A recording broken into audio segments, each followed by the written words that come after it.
Good afternoon, students. In this lecture, we take the topic of structure of atom. First of all, we have to understand what is meant by atom. Suppose this is a particle. If we divide it into two particles, this is first and this is second. We can divide this particle into again two particles, again two particles, again two particles. But at certain place, this smaller fraction cannot be divided into smaller fraction. The smallest indivisible particle of any element is called as atom. What is atom? The smallest indivisible particle of any element is called as atom. All the elements are made up of some tiny particles is called as atom. Then what is element?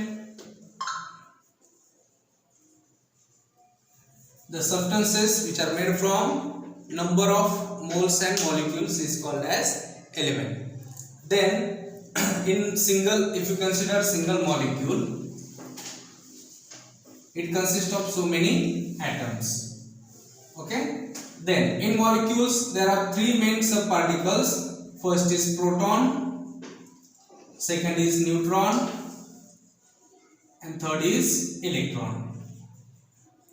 In this, proton having positive charge, neutron having either positive or negative charge, and electron have negative charge.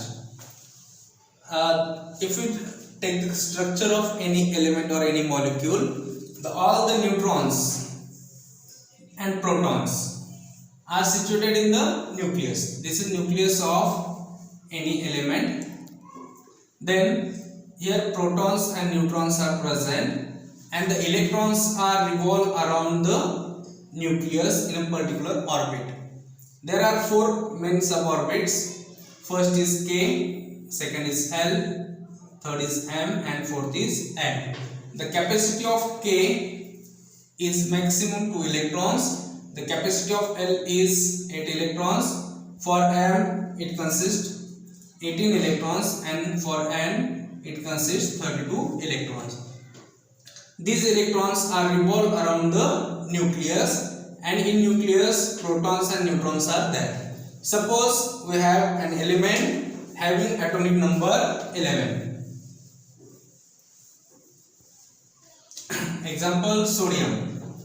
Sodium has atomic number 11. Then what is atomic number and atomic mass number? First, atomic number.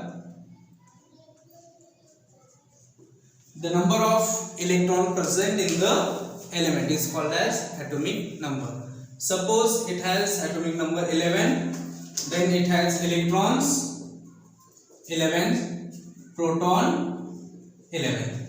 All the electrons are revolve around the nucleus. Here we draw the structure of sodium. Then first, this is nucleus of sodium. It consists of 11 electrons. Then first orbit, second orbit, and third orbit. The principal elements are K, L, M, and N. Our atomic number is 11. Then we put 2 electrons in K, 8 electrons in L, and remaining 1 electron in M orbit. Here 2 electrons in K orbit, 8 electrons in L orbit, and remaining 1 electron in M orbit. This is our K orbit, this is our L orbit, and this is M orbit. Some elements are noted as positively charged and some as negatively charged. The charge of any element is given by the covalency or valency. Suppose here 1 electron is there. To complete the octet of sodium, sodium donates 1 electron, therefore its valency is 1 and its charge is positive. Then what is valency? The number of electrons present in the outermost orbit of any element is called as valency. Suppose 1 electron in the outermost orbit, the valency is 1. If 2 electrons are present in the outermost orbit, then valence is 2. If 3 electrons are present in the last orbit, then valence is 3. If 4 electrons are there in the last orbit, then valence is 4. Then if 5 electrons are there in the last orbit, then valence is 3. And the charge of element is negative for 5 electrons present in the orbit. If 6 electrons are there, then valence is 2 and charge is negative. For 7, charge is negative and valence is 1. And for 8, it is noble electron or noble element or